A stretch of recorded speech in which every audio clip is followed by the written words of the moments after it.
Hello friends, आज हम पढ़ेंगे नागवती वियोग खंड का भाग 9 और 10। इसके रचयिता मलिक मोहम्मद जायसी जी हैं।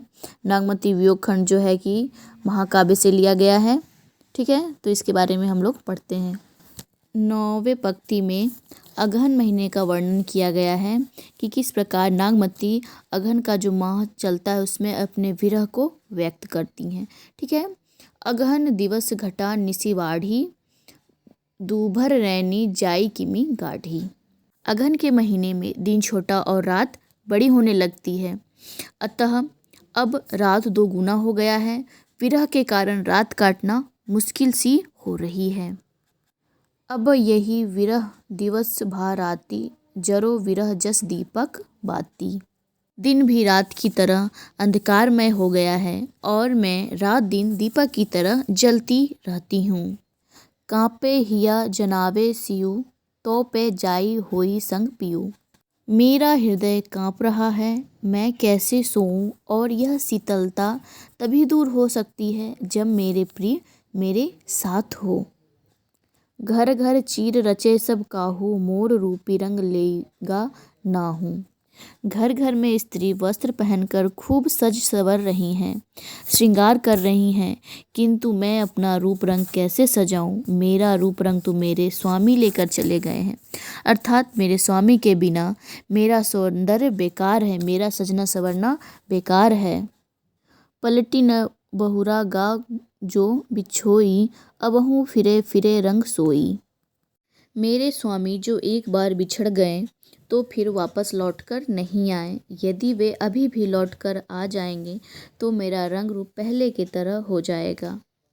सियरी अग्नि विरहीन यह जारा, सुलगी सुलगी दधयो होई छारा।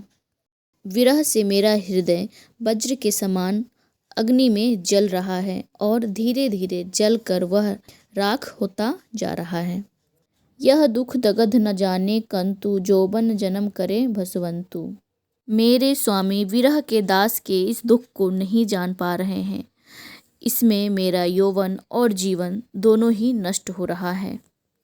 पियु सो कहेऊ संदेशड़ा, हे भौरा हे काग, सो धन्य विरह जरी मुई, तेहिक धुआं हमह लाग। हे भौरा हे कौवा, तुम लोग मेरे प्रियतम के पास जाकर यह संदेश कहना कि तुम्हारी पत्नी तुम्हारे विरह में जलकर मर गई और उसका धुआं मुझे लग गया, जिस वजह से हम लोग काले हो गए हैं। अगला 10वां पंक्ति है। इसमें पूस की रात का वर्णन किया गया है कि पूस की रात में नागमती की विरह व्यथा क्या है।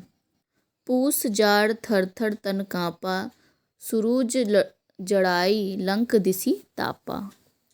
पोस के जाड़े में शरीर थर थर काँप रहा है और सूर्य का तात्पर्य यहाँ पतिरत्न सेन से है कि सूर्य शीत लगने से लंका की दिशा में आग ताप रहा है। विरह बाढ़ी भा दारुण सियु, कपि कपि मरो लेहि हरि जियु। विरह की वृद्धि से वह शीत और भी बढ़ गया है, जिसके परिणाम स्वरूप मैं काँप काँप कर मर रही हूँ। और वे दोनों का तात्पर्य शीत और विरह से है। ये दोनों मेरे जीवन को हर ले रहे हैं। कंत कहाँ हो हियरे, पथ अपार सूझ नहीं नियरे। मेरे स्वामी न जाने कहाँ हैं।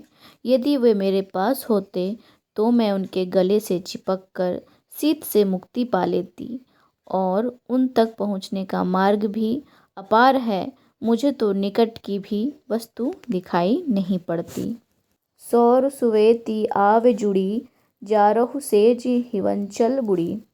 सैया पर पड़ी उज्ज्वल रजाई देखते ही शीत चढ़ जाता है। ऐसा लगता है मानो ये सैया बर्फ में डूबी हुई हो। आशय यह है कि सैया बर्फ के समान ढकी हुई है। जैसे हिमाचल में जो पर्वत होता है उस पे बर्फ से पूरा ढका रहता है, तो उसी प्रकार जो ये बिस्तर है और इस पर जो रजाई है वो लग रहा है कि बिस्तर पे पूरा बर्फ से ढका हुआ है, अर्थात जो बिस्तर है वह बर्फ के समान ठंडी है। चकई निसी बिछुरे दिन मिला, हो निसी बासर विरह कोकिला। चक भी रात को बिछुड़कर दिन में चकवे से मिल जाती है, परंतु मैं रात दिन विरह में जलती हूँ तथा चकवी बनी पुकार रही हूँ। रैनी अकेली साथ नहीं सखी, कैसे ज्यूं विछोही पखी। मैं रात में अकेली रह जाती हूँ, सखी भी साथ में नहीं होती। मैं कैसे जीऊँ जब मेरी जोड़ी का पक्षी बिछड़ा हुआ है। विरह सचान भयो तन जाड़ा, जियई खाई मुई नहीं छाड़ा। इस भयानक शीतकाल में विरह मुझे उसी प्रकार सता रही है जैसे बाज पक्षी चिड़िया को सताता है। यह शीत रूपी बाज जीते जी तो मुझे खा ही रहा है। लगता है मरने पर भी यह मुझे नहीं छोड़ेगा। कहने का आशय यह है कि बाज जीवित चिड़िया पर झपट्टे मार मार कर उसे व्याकुल कर देता है और मर जाने पर भी उसे छोड़ता नहीं, बल्कि उसके शरीर को नोच नोच कर खाता रहता है। उसी प्रकार शीत भी जो है कि पद्मावती को जीते जी तो व्याकुल कर ही रहा है। लगता है मर जाने पर भी उसका पीछा नहीं छोड़ेगा, अर्थात उसके शरीर को भस्म कर उसके अस्तित्व को मिटा देगा। रकत ढरा मासु गहाड़, भये सब शंख दनि सारस होई ररी, मुई आई समेटहु पंख। विरह में नागमती का रक्त आंसू बनकर बह गया, मांस गल गया, हड्डी सूख कर शंख हो गई। वह स्त्री सारस के जोड़ी की भांति रो रो कर मर गई। हे प्रिय, अब आकर उसके पंख समेट लो। कहने का तात्पर्य है कि कम से कम अंतिम क्षण में भी आप आकर मुझे अपने बाहों में लेकर मुझे इस विरह व्यथा से मुक्ति दिला दीजिए।